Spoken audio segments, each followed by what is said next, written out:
Bien, y se escucha, por favor, una confirmación. Sí, sí, ingeniero CS. Muy bien, Ingeniero. gracias. Estábamos viendo el tema de corrientes eléctricas, era la circulación a través de una superficie por unidad de tiempo. La corriente eléctrica a lo largo de un conductor eran cargas que se movían y para moverse necesitan un tiempo. En realidad son los electrodos los que trajinan o caminan o se desplazan a lo largo de un conductor como el amarillo. En definitiva, aquí podemos ver las partículas o los hombrecitos que representan partículas cargadas eléctricamente que atraviesan que trajina por un conductor y pasan por una superficie, y habíamos dicho que la intensidad de la corriente eléctrica era la variación de la carga que entra por la superficie en el tiempo, y además es un escalar, no es un vector. Las unidades es el ampere. El ampere no son más que coulomb, unidades de carga dividido segundo. Coulomb dividido segundo es un ampere, es una unidad importantísima, y existían las unidades menores que el ampere.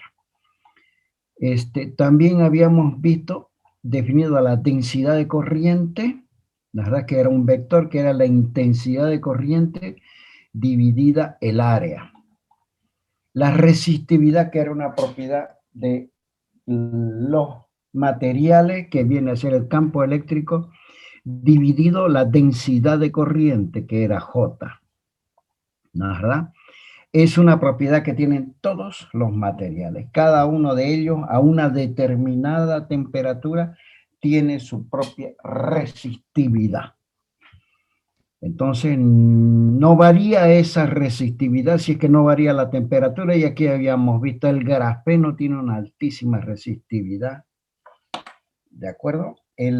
La plata tiene una excelente resistividad, el cobre también, por eso es que el grafeno y el cobre y el aluminio, que tiene una excelente resistividad, se usan como conductores. El oro no se usa porque es muy caro, y la plata solamente en los circuitos de los celulares se usa la plata. Bien, conductores para los circuitos de los celulares que tienen, bajísima resistividad, bajísima. Una resistividad muy pequeña. Todos aquellos materiales que son muy buenos conductores tienen pero muy baja resistividad.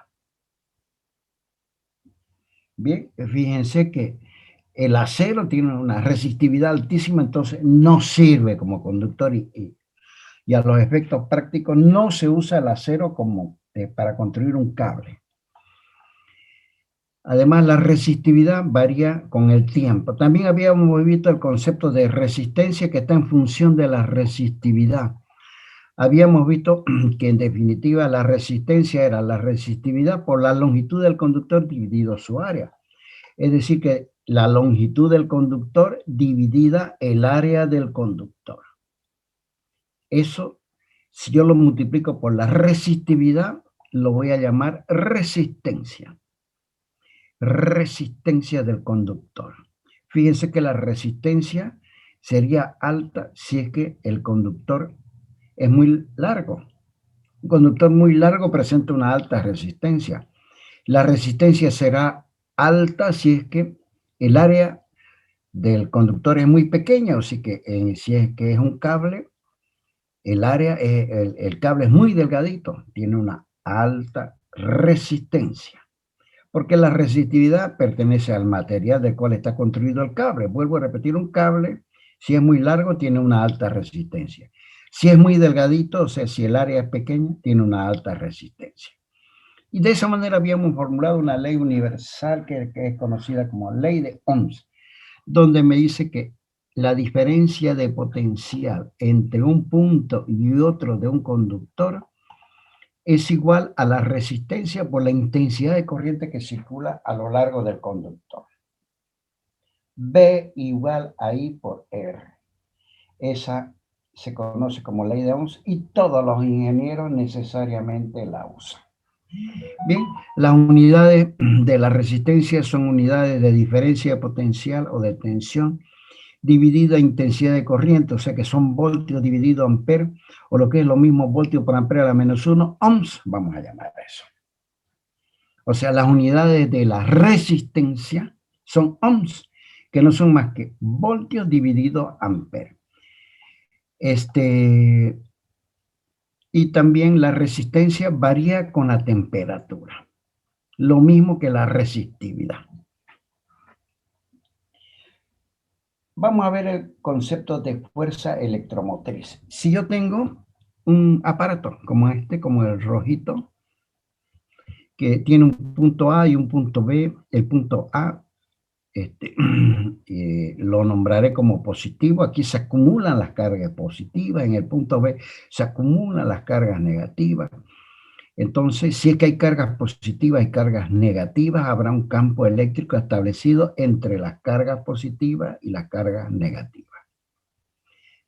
Pero este aparato funcionaría y circularía corriente a lo largo del aparato y las cargas positivas se trasladarían a donde están las cargas negativas y cada vez habrán menos cargas positivas y del lado derecho cada vez más cargas positivas. Es decir, que si se pierden las cargas positivas del lado izquierdo, esas cargas positivas se van al lado de la derecha, entonces el lado izquierdo será más negativo y el lado derecho será más positivo hasta que haya una igualación de carga y se corta automáticamente la circulación de la corriente. Quiere decir que para que continúe la circulación de la corriente, debe haber un influjo o una fuente que devuelva las cargas positivas desde el punto B hacia el punto A. A ver, que este aparato rojo se llama fuente de fuerza electromotriz. Me permite la circulación de la corriente, me permite el establecimiento de un campo eléctrico en forma permanente, porque él hace pasar las cargas desde un punto de menor potencial eléctrico a otro mayor, porque siempre las cargas naturalmente van a pasar desde un punto de mayor potencial eléctrico a uno de menor potencial eléctrico. Quiere decir que el rojito es un aparato que devuelve las cargas desde el menor potencial eléctrico hacia el mayor potencial eléctrico para que después el campo eléctrico las devuelva las cargas positivas nuevamente al de menor potencial eléctrico y esa carga positiva la devuelve al de mayor y así hay una circulación de corriente. Ese influjo que permite devolver las cargas de un punto donde hay menor potencial eléctrico a otro de mayor potencial eléctrico se llama fuerza electromotriz. Y el aparato que posee la fuente de fuerza electromotriz, o que el aparato que posee, perdón, ¿verdad? La fuerza electromotriz se llama fuente de la fuerza electromotriz. Bien, existen muchas fuentes de fuerza electromotriz. La batería, por ejemplo, que ustedes tienen en el automóvil, es un aparato que devuelve las cargas de un nivel de menor potencial a uno de mayor potencial a través de un proceso químico. La batería del automóvil es una fuente de fuerza electromotriz, es decir, que posee fuerza electromotriz. El punto donde se encuentra mayor potencial se conoce como borne positivo. Y el punto que se encuentra a menor potencial se conoce con el nombre de borne negativo.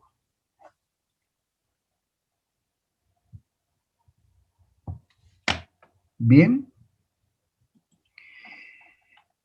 Otro es la pila que ustedes usan en el control. No es verdad que la pila tiene la parte superior de la pila tiene una saliente, como un botoncito, y la parte inferior de la pila es plana, si ustedes observan una pila. Entonces, la pila envía desde el menor potencial al mayor potencial. Donde hay la saliente o el botoncito es el borne positivo y claramente la pila indica. Ahí si ustedes observan una pila, van a ver que aquí hay un redondito con un más. Y en la parte plana hay un redondito con un menos. ¿Sí? Lo escucho. ¿Alguien quería hacer alguna pregunta? La pila también, la verdad, es una fuente de fuerza electromotriz, nada más que esta fuente de fuerza electromotriz es química. ¿De acuerdo? ¿Ya? Tiene productos químicos adentro, ustedes la rompen la química, la pila van a encontrar productos químicos. La batería del celular es otra batería, otra pila, otra batería. La pila del control del televisor tiene 1.5 voltios. La batería del celular es otra fuente de fuerza electromotriz que me provee energía. Se le acaba la energía a la batería del celular y gracias a Dios nadie me puede ubicar, nadie me puede llamar.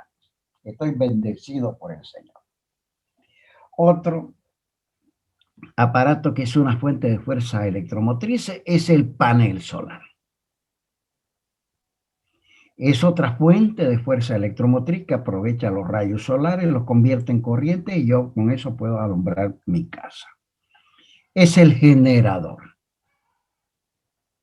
¿No es verdad? Aquí veo un generador que en este caso yo le transfiero energía mecánica, él gira y él produce energía eléctrica. Quiere decir que un generador es una fuente de fuerza electromotriz. Hay muchísimos otros ejemplos de fuentes de fuerza electromotriz que proveen la energía necesaria para que las cargas pasen del borne negativo al borne positivo, o lo que es las cargas pasen del punto donde hay menor potencial al punto donde hay mayor potencial.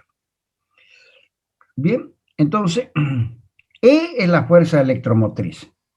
La fuerza electromotriz, en definitiva, es igual a la diferencia de potencial que existe entre el punto donde está el mayor potencial y el punto donde está el menor potencial. Bien, toda la fuente de fuerza electromotriz, fíjense aquí la batería tiene un borne negrito y un borne rojito. El rojito es el positivo, corresponde a este. El negrito es el negativo, corresponde a este. Y en el circuito, si ustedes arman un circuito, y fíjense que la persona que ha cambiado la pila de un, de un control, si la pone al revés de lo que indica ahí el lugar donde va la pila en el control, entonces el control no funciona. Tiene que ponerlo donde debe ir el borne positivo y donde debe ir el borne negativo. Lo mismo, la pila del celular no hay problema porque encaja de una sola manera. Muy bien, eso sería el tema, o sea, la fuente de fuerza electromotriz y la fuerza electromotriz y las unidades de la fuerza electromotriz, dado que la fuerza electromotriz en un circuito abierto es igual a la diferencia potencial entre los bornes, son también los voltios. Y vamos a ver cómo lo mismo que representamos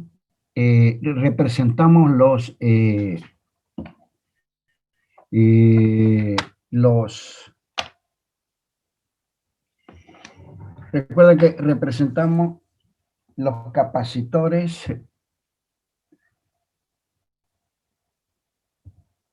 mediante dos palitos y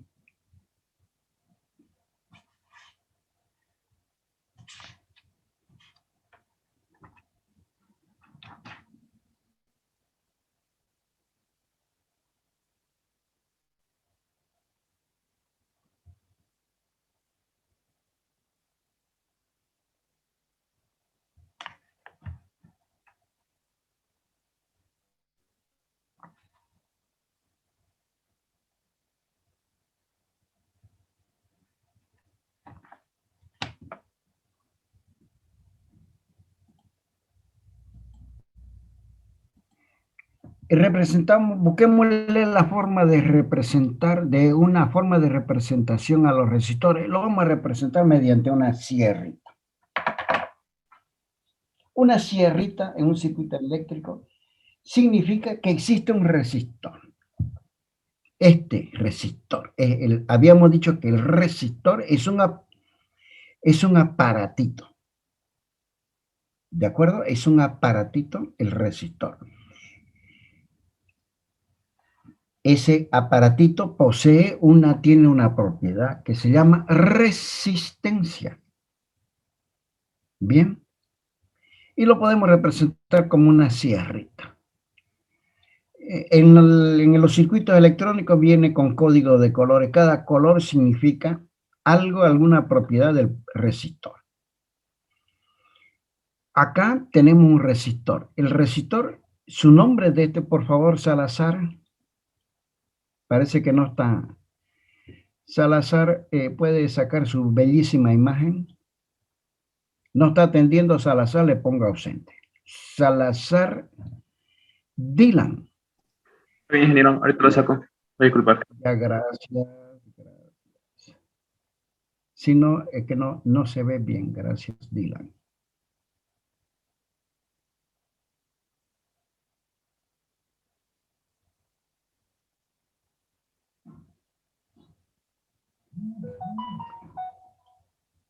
Entonces, R1 es el nombre del Salazar, del Salazar, es el nombre del resistor y tal que tiene una resistencia de 330 ohms. Lo mismo, aquí R2 es el nombre de otro resistor, tiene una resistencia también de 330. Se puede representar como una sierrita y otro lo representa como un rectangulito. Ahora, el resistor que varía, cuya resistencia varía, que es variable, entonces es una sierrita con una flechita, o si no, un rectangulito con una flechita. Las dos formas son muy usuales para representar. ¿Qué es lo que estoy haciendo acá? Representando. ¿Qué cosa? Un resistor. ¿Qué posee el resistor? Una propiedad. ¿Qué se llama esa propiedad? Su resistencia. ¿Cómo se mide la resistencia? En ohms. Se representa mediante una sierrita o mediante un rectangulito, y si la resistencia del resistor varía, entonces se le pone una flechita para indicar que ese resistor es de resistencia variable. Bien, entonces las fuentes electromotrices se representan mediante dos palitos paralelos, nada más que no es como el capacitor, dado que para representar las fuentes de fuerza electromotriz hay un palito más largo paralelo a un palito más corto, donde el palito más largo significa el borne positivo. El palito más corto significa el borne negativo. ¿De acuerdo? Entonces, la fuente de fuerzas electromotrices se representan mediante un palito. Mediante un par de palitos, uno largo y uno corto, el largo, borne positivo, el corto, borne negativo. Esas son las formas de representar. En un circuito, ustedes encuentran una sierrita, hay un aparato, así más o menos como este, que ustedes lo pueden tocar. Ese aparato es un resistor. Ese resistor posee una resistencia que muchas veces va indicada. ¿No? Ahora, si ese aparato varía su resistencia, es una sierrita con una flechita o un rectangulito con una flechita. Las fuentes de fuerza electromotriz son dos palitos paralelos, nada más que uno es más largo y otro más corto. El más largo representa el borne positivo y el más corto representa el borne negativo. Bien, esa es la manera de representación. Y vamos a ver el trabajo y la potencia en los circuitos eléctricos. Para un circuito, cuando el circuito no está formado solo por resistencias, o por resistores, perdón. O sea que no es totalmente resistivo. Quiere decir que hay otros elementos, aparte de los resistores metidos dentro del circuito. Se puede calcular, ¿no es verdad?, la energía necesaria para que haya una determinada circulación de corriente en ese circuito. Vuelvo a repetir, en un circuito en el cual no está constituido totalmente por resistores, sino que hay otros elementos que componen el circuito, es necesario para que a lo largo del circuito circule una corriente, gastar un cierto trabajo y una potencia. No vamos a hacer la deducción, la potencia será P, vamos a llamar la potencia verdecita, va a ser la diferencia de potencial por la intensidad de corriente. Va a ser la diferencia de potencial entre A y B, estamos hablando de la potencia, es la diferencia de potenciales entre A y B por la corriente que circula. Si yo multiplico la diferencia de potencial entre A y B, que la puedo medir a través de un instrumento, y además a través de otro instrumento puedo medir la corriente que circula, o que despide, o que entra y sale del aparato, entonces eso se conoce con el nombre de potencia. Bien, esta expresión es solamente válida, o sea, que la potencia es la diferencia potencial por la intensidad eléctrica. Esta expresión es solo válida si es que no existe un circuito totalmente resistivo. Ahora, si el circuito está solo compuesto por resistores, o lo que es lo mismo, es absolutamente resistivo, es decir, porque está solo compuesto por resistores, entonces la expresión para calcular la potencia es esta. V a V por I, que es igual a I por R por I, que es igual a I cuadrado por R, o lo que es lo mismo, V cuadrado dividido R. Cuando tengan el examen, yo les voy a rogar, por favor, que se vengan con estas expresiones en su formulario. Les anuncio que el examen probablemente sea, quizás no la semana que viene va a ser, perdón, la semana que viene es la semana del 8. Ahorita lo vemos.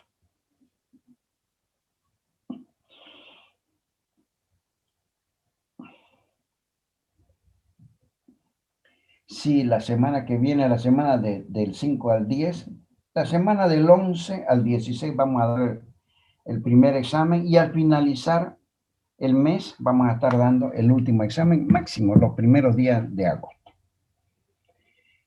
Entonces, esta es la potencia, ¿verdad? Que ustedes bien saben que la potencia es energía por unidad de carga para que circule una corriente eléctrica a lo largo de un circuito. Bien, la potencia entonces será igual a I cuadrado por R, o lo que es lo mismo, B cuadrado, o sea, dividido R. Todas esas expresiones vayan ya anotándolas y haciendo Hoy les voy a pasar todo esto que les estoy indicando. Vamos a ver algunos problemas sobre resistores. Bien,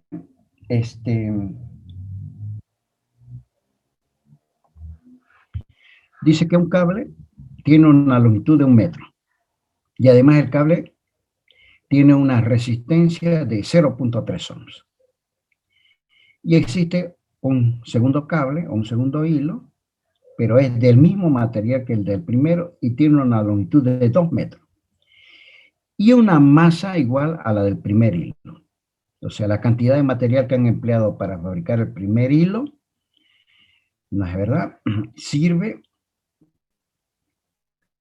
no el mismo material, sino la cantidad de material que se usa, porque la misma masa del que tiene el cable 1 la posee el cable 2, y ambos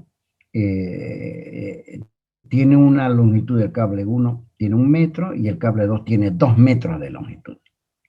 Lo que piden es que se calcule la resistencia del segundo hilo, dada la resistencia del primero. Aquí tenemos todos los datos, la longitud del primer cable, la longitud del segundo cable, la resistencia del resistor 1 en ohm, 0.3 ohm, y como me dice que la longitud, ¿verdad? La longitud del segundo cable es el doble de la longitud del primero, son 2 veces L1, ¿no es verdad? Y además están hechos del mismo material, ¿de acuerdo? Y las resistividades son las mismas, las masas son las mismas, y me piden que yo calcule las resistencias del segundo cable. Empleo las fórmulas que habíamos visto anteriormente, la resistencia, la resistividad del primer cable, la resistividad del segundo cable, ¿de acuerdo? La longitud del segundo cable, que es 2 veces L1, dado que el segundo cable es 2 metros y L1 es 1 metro. La área, los resistores, voy a asumir que son circulares. El área del primer resistor, que va a ser pi por R1 cuadrado, donde R1 es el radio del primer resistor. El área del segundo resistor, que es pi por R2 al cuadrado. Las masas son las mismas. Las resistividades son las mismas porque están hechas del mismo material. Y además que R1, la verdad, es 2 veces R2. ¿Por qué? Porque al poseer la masa, la misma masa y el doble de longitud L2 respecto a L1, entonces, ¿verdad? El radio R1 va a ser que tiene la mitad de la masa de R2, R1, entonces si paso la mitad de R2, de mitad, o sea, sería R1 dividido 2, paso al otro mismo, me queda 2 veces R2. ¿De acuerdo? Entonces, R1 al cuadrado, si elevo esto al cuadrado, 2 al cuadrado es 4, y R2 es, R2 quedará elevado al cuadrado. Vamos a proceder al cálculo. ¿Cómo? Tienen, observen ustedes, están hechos del mismo material, tienen la misma resistividad. La misma resistividad. Entonces, igualo ρ sub 1 y ρ sub 2.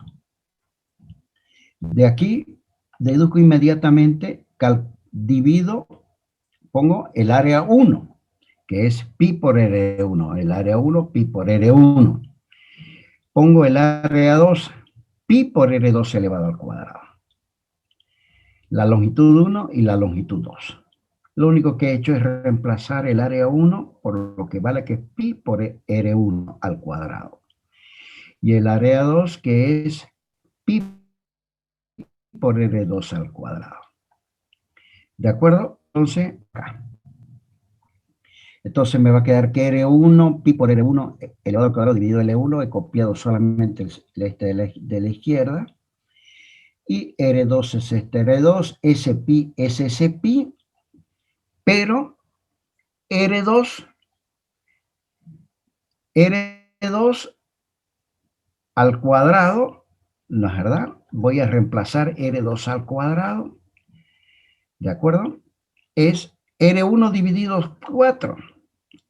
R2 al cuadrado, si yo paso el 4 hacia abajo, es R1 dividido 4. Aquí estoy reemplazando R2 al cuadrado. Lo reemplazo acá, y L2 es 2 veces L1 porque la longitud del conductor 2 es el doble de la longitud del conductor. De ahí despejo R1, todos son datos conocidos, ¿no es verdad? Me queda que R1, ¿no es verdad? Fíjense, acá se va R1, se va con este R1 al cuadrado, pi se va con pi, L1 se va con L1, y me queda que en definitiva R1 es R2 dividido 8. Pero entonces de aquí despejo R2, 8 veces R1, y conozco yo el valor de R1 y puedo reemplazar, ¿no es verdad? Conozco el valor de R1, lo multiplico por 8 y obtengo que R2 es 2.4. Es simplemente una combinación de expresiones. si ustedes tienen las expresiones a mano, ¿no es verdad? Fíjense qué expresiones necesitaron para resolver el problema. Las expresiones de la resistividad, las expresiones del área de un conductor y nada más. Y además le dan como dato que la longitud del conductor 2 es 2 veces la longitud del conductor 1. Y además le dan como dato que la masa del conductor 1 es la misma masa que el conductor 2. Y que ambas resistividades, porque los dos cables están hechos del mismo material, son iguales. Con todo eso, esas expresiones que ustedes, y obviamente un razonamiento, ustedes pueden, ¿verdad?, resolver el problema.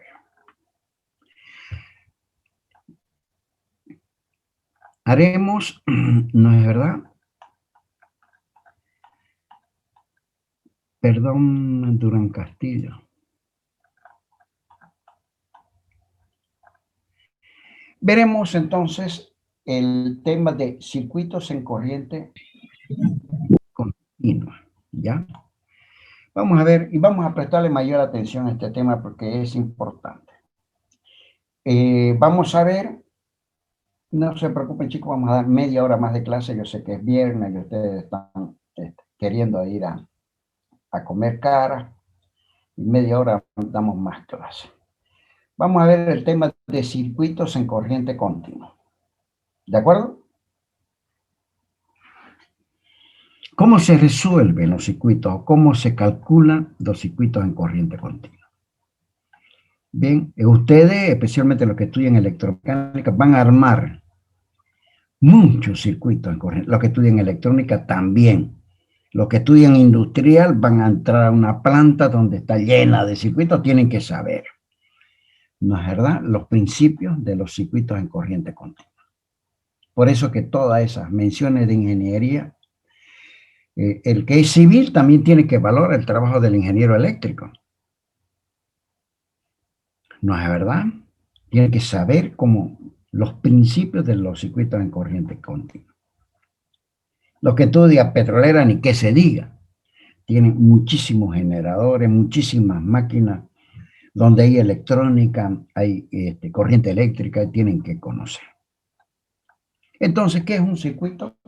Es un grupo de elementos juntos, ¿no es verdad? Normalmente están juntos, pero están conectados entre sí o dispuestos de una forma compleja. Eso es un circuito en corriente continua, que viene a ser, en definitiva, un circuito en corriente continua es un conjunto de elementos, cualesquiera pues. Pero nada más que esos elementos normalmente están en forma muy compleja. Los circuitos de un celular es algo absolutamente complejo. Por eso es que nadie repara los circuitos de un celular actualmente, ni siquiera de un televisor. Simplemente cambian tarjeta o cambian parte del circuito que se conoce con el nombre de tarjeta. Detectan que una parte del circuito no funciona y simplemente la cambian. Porque armar un circuito de esa naturaleza donde tiene miles de componentes es muy complejo y normalmente es algo que está sellado. Pero vamos a ver la forma más simple. Y las formas más simples se conocen lo mismo que en los capacitores, la forma serie y la forma paralelo. Y vamos a ver resistores. Uno de los grupos de resistores que vamos a elegir están conectados en serie. Bien, quiere decir que vamos a estudiar conectores en serie.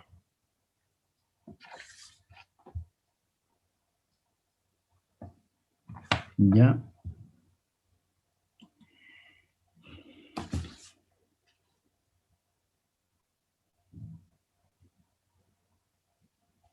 Muy bien, los resistores en serie es una agrupación de resistores, como por ejemplo el rojo, el azul y el verde.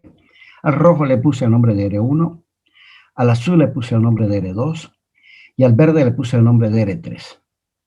Se dice que ellos están en serie porque si yo lanzo, o sea, le inyecto una corriente, La corriente primero circula por R1 y no tiene otra opción, otro camino que circular por R2. Y no tiene opción que otro camino que circular por R3. A ver, ¿qué son resistores en serie? Son aquellos que tienen la misma corriente que circula a lo largo de ellos. Observen ustedes. Y circulará primero por el rojo. No se puede ir para otro lado y no le queda más opción que circular por el azul. Una vez sale del azul, no tiene para dónde ir, no le queda más opción que circular por el verde hasta que llega al punto B. Entonces, de los resistores en serie será una disposición de resistores donde la circulación de la corriente, o lo que es lo mismo, la intensidad de la corriente es la misma en cada uno de ellos. Y va a ser la misma en el rojo, va a ser la misma en el azul y va a ser la misma en el verde, que yo he llamado R3. Muy bien. Y digo yo que estos resistores, el rojo, el azul y el verde, están conectados en serie. ¿Entre qué punto? Entre el punto A y el punto B, porque en otro lugar pueden tener otro tipo de conexión. Bien. Entonces, la corriente que circula por cada uno de los resistores es la misma. Esa es una condición fundamental. La diferencia de potencial entre el punto A y el punto B es distinta en cada una de los resistores. Fíjense, desde A, la diferencia de potencial en R1 es BAX. La diferencia de potencial en R2 es BXY. La diferencia de potencial en el verde R3 es BYB. Quiere decir que la diferencia de potencial entre A y B va a ser la diferencia de potencial entre A y X, a la que le sumo la diferencia de potencial entre X y Y, y a la que le sumo la diferencia de potencial entre Y y B. Resumiendo, en una disposición en serie de los resistores, la corriente en cada una de ellas es la misma, pero la diferencia de potencial en cada una de ellas es distinta. ¿De acuerdo? Es distinta. Muy bien. De esa manera,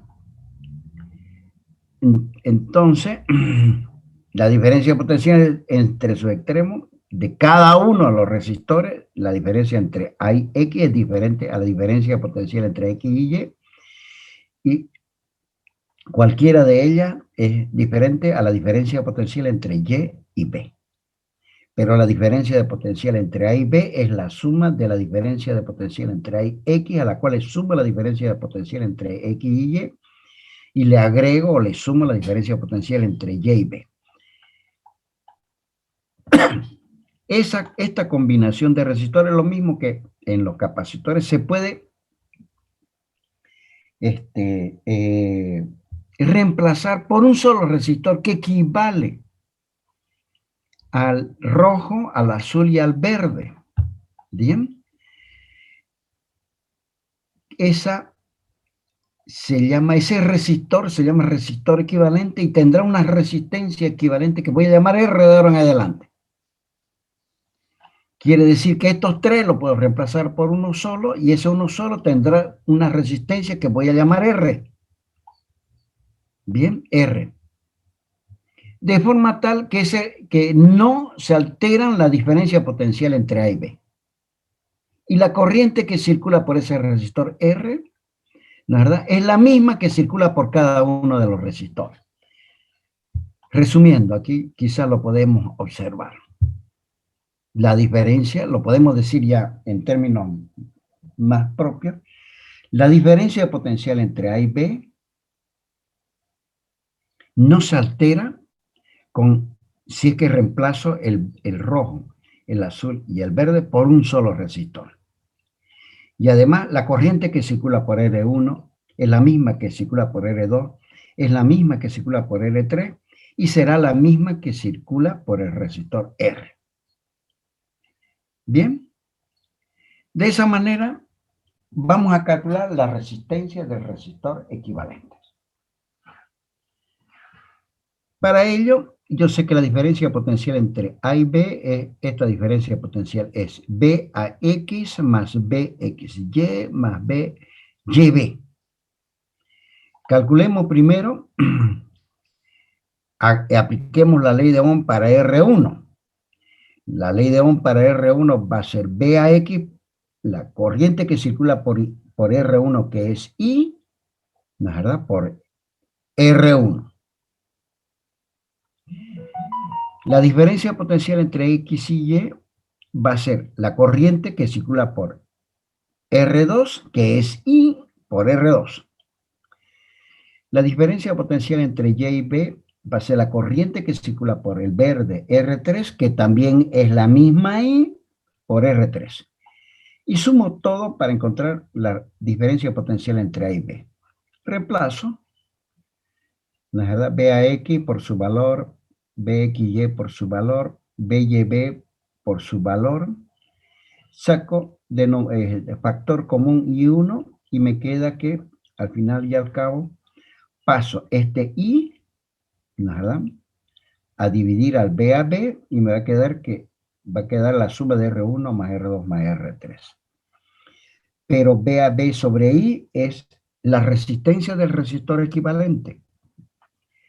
O lo que es lo mismo, en estos tres resistores, he sacado una expresión que me dice que en una conexión en serie de tres resistores, uno rojo, uno azul y uno verde, la resistencia del resistor equivalente tiene un valor que se obtiene simplemente de sumar la resistencia del rojo, la resistencia del azul y la resistencia del verde. Es lo mismo que he escrito, que la resistencia del resistor equivalente, el valor de la resistencia del resistor equivalente es la suma de la resistencia de cada uno de los resistores. Eso en el caso que hubiesen tres resistores. Si hubiesen más, N resistores será la sumatoria de todos los R y en una conexión en serie. ¿Bien? Esa es una expresión y por eso la tengo bien remarcada ahí con letras grandes. ¿Qué me dice? Que en una conexión en serie puedo calcular la resistencia del resistor equivalente, cuyo valor se obtiene simplemente sumando la resistencia de cada uno de los resistores que componen esa conexión en serie. Facilísimo. Además me dice que la corriente que circula por cada uno de los resistores en una conexión en serie es la misma. Y esa corriente es la misma que circula por el resistor equivalente. Eso ya es conceptual. Con esta expresión, esta que estamos mostrando acá, calcularán ustedes la resistencia del resistor equivalente si es que le dan el valor de toda la resistencia de los resistores que componen la conexión en serie. Ahora que recuerden que la corriente que circula por el rojo, el azul y el verde es la misma y que es la misma que circula por el resistor equivalente. ¿De acuerdo? Estamos hablando de la intensidad de corriente. Ahora, dispongamos los resistores en paralelo.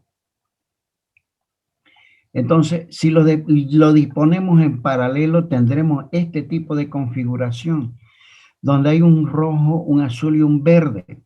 El rojo será el resistor 1, el verde el 2, y el azul el 2 y el verde el 3. De esa manera, entonces, yo deseo reemplazar estos tres resistores por uno solo. Quiere decir que puedo obtener la resistencia del resistor equivalente. ¿De acuerdo? Dado que R1 tendrá su propia resistencia, R2 tendrá su propia resistencia y R3 tendrá su propia resistencia. Pero en esta configuración, en este circuito en paralelo, la diferencia de potencial en cada uno de los resistores es la misma. Este punto de aquí y este punto de aquí es el mismo, este punto de aquí que une a cada uno de los resistores, al extremo de cada uno de los resistores, es el mismo que A. Y este punto B, que es lo mismo que este, es el punto de los extremos del resistor 1, también del 2 y también del 3 verde. Quiere decir que los resistores en paralelo están sometidos a la misma diferencia de potencial. Y esa diferencia de potencial será la misma que aquel que he llamado un resistor equivalente. Pero la corriente es diferente, porque si yo lanzo un puñado de cargas acá, una parte se va a ir por el resistor 1, una parte roja se va a ir por el resistor rojo 1, una parte azul se va por el resistor azul 2 y la parte verde de la corriente circulará por el resistor verde. Pero cuando salen de este punto van a salir la misma corriente que entró. Bien, quiere decir que en una configuración, en un circuito en paralelo, las corrientes de cada uno de los resistores son diferentes y sin embargo la diferencia de potencial en cada uno de ellos va a ser la misma. Tendrán diferentes corrientes e igual diferencia de potencial. Calcularemos entonces fíjense que la corriente que va a entrar acá va a ser la suma de I1 roja más I3 azul, más I3 azul más I2 verde. Muy bien. Planteo la ley de Ohms. La corriente que circula por R1 es I1. Multiplicado por R1 me va a dar B a B. La misma diferencia de potencial tendrán todos, B a B. La diferencia de potencial la corriente que circula por el resistor 2, por el 3 azul, si yo lo multiplico por la resistencia del resistor azul, me va a dar también B a B. Y por último, la corriente que circula por el resistor 3 va a ser I sub 3 por R3. ¿De acuerdo? De aquí despejo I1, I2 y 3 simplemente pasando B a B sobre R1, o sea, no B a B, sino a dividir B a B paso R1, a dividir B a B paso R2, a dividir B a B paso R3. Y obtengo que I1, I2 y I3 tienen un cierto valor. I1 valdrá B a B sobre R1, I2 valdrá B a B sobre R2, I3 valdrá B a B sobre R3. Y de esa manera, puedo sumar la corriente total, la que entra y la que sale, que va a ser la suma de I1 más I2 más I3. Sumo las corrientes, reemplazo por sus valores y obtengo esto. B a B está en el numerador. Lo saco como factor común. Y me queda 1 sobre R1, 1 sobre R2, 1 sobre R3. De aquí paso a dividir este B a B al término de la izquierda. Me va a quedar I dividido B a B. Pero I dividido B a B es 1 sobre R, donde R es la resistencia del resistor equivalente. O lo que es lo mismo, me dice que la inversa de la resistencia del resistor equivalente es igual a la suma de las inversas de la resistencia de cada una de los resistores en una conexión en paralelo. Hemos sacado entonces una expresión para poder calcular la resistencia del resistor equivalente en un resistor en serie, y lo mismo acá, en un resistor en paralelo.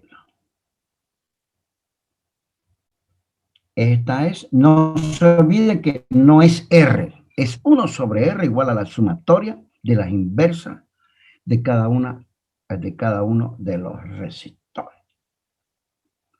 Y antes de concluir, porque ya sé que están aburriditos, ¿verdad? El lunes, sin falta, vamos a dar clases, chicos, porque estamos atrasados. Yo quiero que ustedes se diviertan muchísimo, rindiendo su su primer examen de física 200. Yo sé que están, todos me han comentado por ahí que están ansiosos. Y como les digo, va a ser de esta semana que viene a la otra. Seguro. Y lo vamos a hacer en forma presencial. Vamos a ver si la semana que viene voy a ir a encargar el aula y vamos a ver si es que no lo hacemos allá en la hermosa aula que se llama El Matadero. Quizás lo hagamos en el PI, en el Parque Industrial, en el anfiteatro. Ya para que ustedes guarden la distancia social, vayan con su alcoholcito y se sientan cómodos, pues no hay protegido. Cada uno con su barbijo. Vamos a ver entonces que hay circuitos, ¿no es verdad?, que son muy difíciles de resolver. ¿Ya? Entonces, circuitos como este, digamos, no se puede decir que este resistor, el negro y el azul, están en paralelo, porque hay interpuesto uno verde acá y más allá hay otro azul y hay otro negro. Y además hay fuentes de fuerza electromotriz. No es tan sencillo como en el caso de los resistores en serie y en paralelo. Acá no puedo decir que el rojo, el azul y el verde están en paralelo, porque hay fuentes de fuerza electromotriz. Esta será una, esta será otra, y esta no tendrá fuentes de fuerza electromotriz. Entonces yo no puedo asegurar que el rojo, el azul y el verde se encuentran en paralelo. ¿De acuerdo? Pero vamos a concluir diciendo lo siguiente, porque la clase que viene vamos a largar las leyes de Kirchhoff, vamos a resolver circuitos de resistores en serie y en paralelo y vamos a emplear las reglas de Kirchhoff. Muy bien. Vamos a llamar lo que se conoce con el nombre de nudo. ¿Qué es un nudo? Es un punto del circuito. Es como si ustedes agarren un hilo y le hacen un nudo, forman un punto donde está el nudo. Quiere decir que es un punto de un circuito donde concurren 3 o más conductores. No 2, ni 1. Digamos, aquí concurren 2 conductores, no será nudo.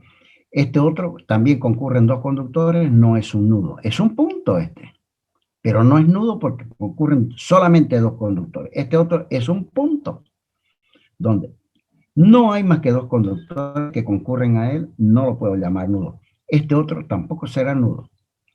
Este no es nudo. Pero cuento los conductores que circulan, o sea, que concurren digamos, a A. 1, 2, 3.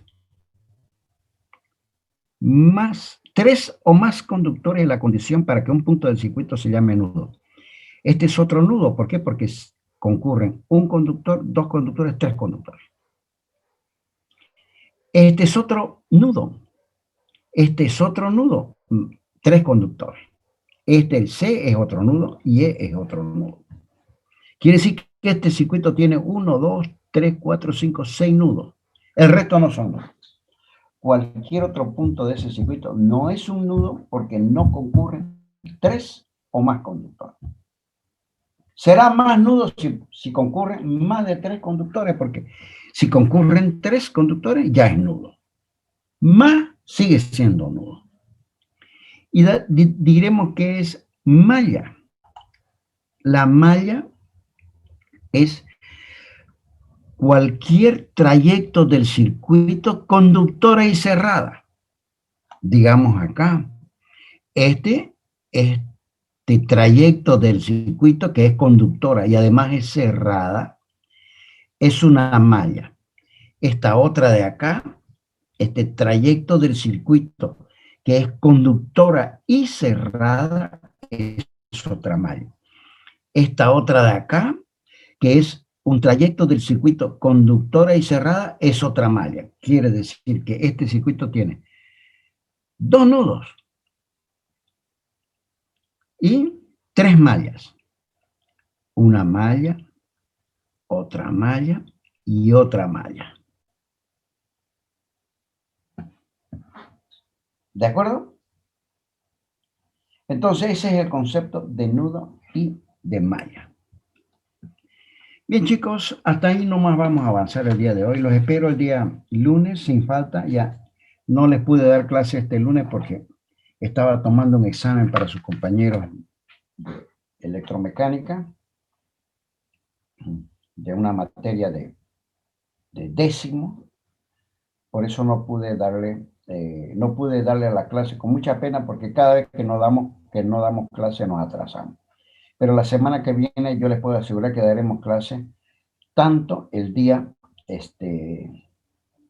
lunes como el día viernes. No le voy a tomar lista, les deseo un excelente fin de semana, diviértanse mucho.